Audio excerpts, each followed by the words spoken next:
সংবাদ সবাইকে স্বাগত জানাচ্ছি। আমি ফিরোজ তোহা। শুরুতেই সংবাদ শিরোনাম জানিয়ে দেব এই মুহূর্তে হাতে পাওয়া সর্বশেষ গুরুত্বপূর্ণ আপডেট বাংলা সংবাদ। শুরুতেই থাকছে বিপদসীমার ১০০ সেন্টিমিটার উপরে গোমতীর পানি।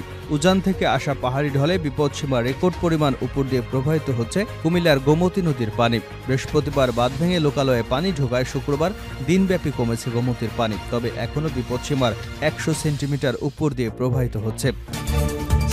এবারে জানাবো ভারতের কাছ থেকে পানি ন্যায্য হিস্সা আদায় আন্তর্জাতিক আদালতে যেতে হবে। হেফাজতে মজলিসের আমির মৌলানা আব্দুল বাসিত আজাদ বলেছেন, বাংলাদেশের বিরুদ্ধে ভারতের পানি আগ্রাসন রুখে দাঁড়াতে হবে। ভারতের কাছ থেকে পানি ন্যায্য হিস্সা আদায় প্রয়োজনে আন্তর্জাতিক আদালতে যেতে হবে, প্রয়োজনে মামলা করতে হবে।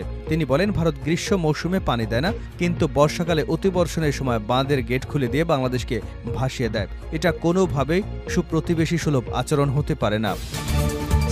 জানাবো বিচারপতি মানিকের কাছ থেকে ৭০ লাখ টাকা ও মোবাইল নিল কারা। ভারতে পালিয়ে যাবার সময় বিজিবির হাতে আটক হয়েছেন আলোচিত ও সমালোচিত সাবেক বিচারপতি AHM শামসুদ্দিন চৌধুরী মানিক। শুক্রবার রাতে সিলেটের জকিগঞ্জ সীমান্ত থেকে তাকে আটক করে বিজিবি। পালিয়ে যাবার সময় তার কাছ থেকে নগদ ৬০ থেকে ৭০ লাখ টাকা, ব্রিটিশ পাসপোর্ট সহ ব্যক্তিগত বিভিন্ন সামগ্রী সঙ্গে নিয়ে যান মানিক। কিন্তু যাদের সঙ্গে তিনি পালিয়ে যাবার চুক্তি করেছিলেন তারাই তার সর্বস্ব কেড়ে নিয়েছেন বলে জানিয়েছেন তিনি।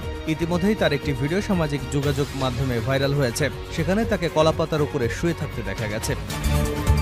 এদিকে ৩৩ দিন মৃত্যুর সঙ্গে লড়াই করে হার মানলেন গুলিবিদ্ধ সুমন।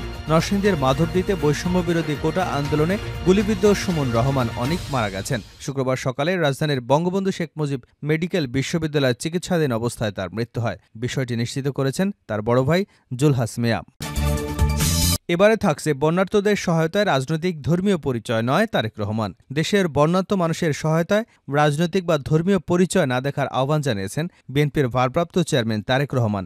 এক ভিডিও বার্তায় দলীয় নেতাকর্মীদের উদ্দেশ্যে এই আহ্বান জানিয়েছেন তিনি। তারেক রহমান বলেন, আপনারা সমন্বিতভাবে বন্যা কবলিত এলাকার মানুষের পাশে দাঁড়ান, তাদের প্রতি সহায়তার হাত বাড়িয়ে দিন। এবং সর্বশেষ জানাবো দুর্গত এলাকায় মানবিক বিপর্যয়। অনেকটা হঠাৎ করেই তলিয়ে গেছে দেশের ১১টি জেলা। কারো কোনো প্রস্তুতি ছিল না, ফলে ঘরবাড়ি সহায় সম্বল ফেলে পরিবারের সদস্যদের নিয়ে নিরাপদ আশ্রয় ছোটেন মানুষ। ফেনী, নোয়াখালী, লক্ষ্মীপুর এবং কুমিল্লার প্রত্যন্ত এলাকার মানুষ সেই সুযোগও পাননি। এসব অঞ্চলে নিজ বাড়িতেই আটকা পড়ে আছেন লাখো লাখো মানুষ। বন্যাত ১০ জেলার প্রায় ১১% মোবাইল টাওয়ার অচল হয়ে পড়েছে। শুধু ফেনীতেই অচল ৯২% টাওয়ার। বন্ধ রয়েছে বিদ্যুৎ সংযোগও। কেউ কেউ আশ্রয় কেন্দ্রে যেতে পারলেও অনেকে নিরুপায় হয়ে বাড়ির ছাদ, টিনের চাল অথবা খোলা আকাশের নিচেই অবস্থান করছেন। খাবার নেই, বিশুদ্ধ পানি নেই। রাত নামলে বিদঘুটে অন্ধকার আর শুনশান নীরবতা। চারিদিকে থই থই পানি। মানবিক এক বিপর্যয়ের চূড়ান্ত সীমায় পৌঁছে গেছে কোনো কোনো এলাকা। এতক্ষণ শিরোনাম শুনছিলেন, এবার বিস্তারিত। প্রিয় দর্শক, আপনি যদি এই চ্যানেলে নতুন হয়ে থাকেন, ভিডিওটি দেখতে দেখতে চ্যানেলটি সাবস্ক্রাইব করে আমাদের সঙ্গেই থাকুন। আর এই ভিডিও সম্পর্কে আপনি আপনার মূল্যবান মতামতটি কমেন্ট বক্সে জানিয়ে দিন। আর হ্যাঁ প্রিয় দর্শক, জানিয়ে দিন ভিডিওটি কোথা থেকে দেখছেন। বিপদসীমার ১০০ সেন্টিমিটার উপরে গোমতী নদীর পানি। উজান থেকে আসা পাহাড়ি ঢল বিপদসীমার রেকর্ড পরিমাণ উপর দিয়ে প্রবাহিত হচ্ছে কুমিল্লার গোমতী নদীর পানি। বৃহস্পতিবার বাঁধ ভেঙে লোকালয়ে পানি ঢোকায় শুক্রবার দিনব্যাপী কমেছে গোমতীর পানি, তবে এখনও বিপদসীমার ১০০ সেন্টিমিটার উপর দিয়ে প্রবাহিত হচ্ছে।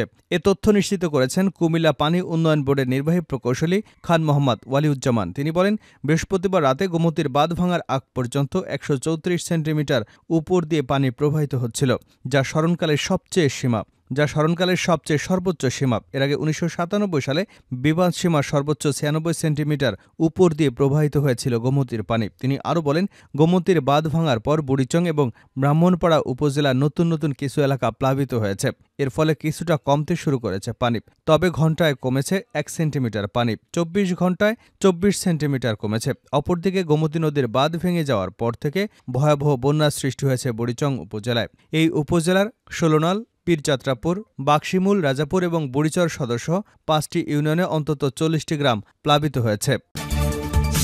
ভারতের কাছ থেকে পানি ন্যায্য হিস্সা আদায় আন্তর্জাতিক আদালতে যেতে হবে খেলাফত মজলিস। খেলাফত মজলিসের আমির মৌলানা আব্দুল বাসিত আজাদ বলেছেন, বাংলাদেশের বিরুদ্ধে ভারতের পানি আগ্রাসন রুখে দাঁড়াতে হবে। ভারতের কাছ থেকে পানি ন্যায্য হিস্সা আদায় আন্তর্জাতিক আদালতে যেতে হবে, প্রয়োজনে মামলা করতে হবে। তিনি বলেন, ভারত গ্রীষ্ম মৌসুমে পানি দেয় না, কিন্তু বর্ষাকালে অতি বর্ষণের সময় বাঁধের গেট খুলে দিয়ে বাংলাদেশকে ভাসিয়ে দেয়। এটা কোনোভাবেই সুপ্রতিবেশী সুলভ আচরণ হতে পারে না। তিনি আরও বলেন, ফেনী, নোয়াখালী, কুমিল্লা সহ দেশের বিভিন্ন জেলায় হঠাৎ বন্যায় মানবিক বিপর্যয় সৃষ্টি হয়েছে। এ অবস্থায় সরকারের প্রশাসন, সেনা, নৌবাহিনীর সাথে সাথে সকল রাজনৈতিক ও সেবামূলক সংগঠনকে উদ্ধার ও ত্রাণ তৎপরতায় ঝাঁপিয়ে পড়তে হবে।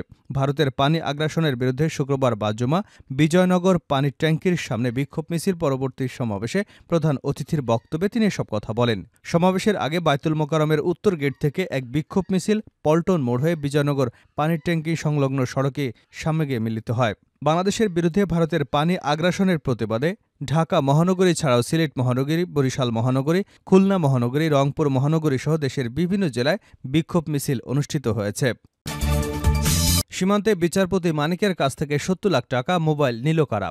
ভারতে পালিয়ে যাবার সময় বিজিবির হাতে আটক হয়েছেন আলোচিত সাবেক বিচারপতি AHM শামসুদ্দিন চৌধুরী মানিক। শুক্রবার রাতে সিলেটের জকিগঞ্জ সীমান্ত থেকে তাকে আটক করে বিজিবি। পালিয়ে যাবার সময় নগদ ৬০ থেকে ৭০ লাখ টাকা, ব্রিটিশ পাসপোর্ট সহ ব্যক্তিগত বিভিন্ন সামগ্রী সঙ্গে নিয়ে যান মানিক। কিন্তু যাদের সঙ্গে তিনি পালিয়ে যাবার চুক্তি করেছিলেন তারাই সব কেড়ে নিয়ে লাপাত্তা। ভারতে পালানোর সময় এই বিচারপতির একটি ভিডিও ক্লিপ সামাজিক যোগাযোগ মাধ্যম ফেসবুকে ছড়িয়ে পড়েছে। এরই মধ্যে ভিডিওটি ভাইরাল হয়ে গেছে। এই ভিডিওতে দেখা যায় কি নিয়ে পালাচ্ছিলেন এমন প্রশ্নের জবাবে বিচারপতি মানিক বলেন, আমার সঙ্গে ব্রিটিশ পাসপোর্ট, বাংলা পাসপোর্ট, নগদ কিছু টাকা, ডেবিট ও ক্রেডিট কার্ড ছিল।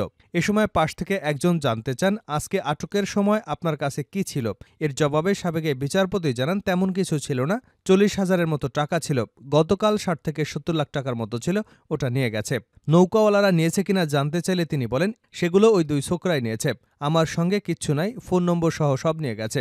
আলোচিত সাবেক এই বিচারপতি আরও বলেন, আমি ১৫,০০০ টাকার চুক্তিতে আসছিলাম, ওই টাকা আমি তাদের দিয়েছি, কিন্তু পরে ওই দুই ছেলে আমাকে মারধর করে সব নিয়ে গেছে।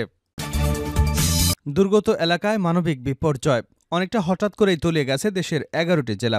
কারো কোনো প্রস্তুতি ছিল না, ফলে ঘরবাড়ি, সহায় সম্বল ফেলে পরিবারের সদস্যদের নিয়ে নিরাপদ আশ্রয়ে ছোটেন মানুষ। ফেনী, নোয়াখালী, লক্ষ্মীপুর ও কুমিল্লার প্রত্যন্ত এলাকার মানুষের সুযোগও পাননি।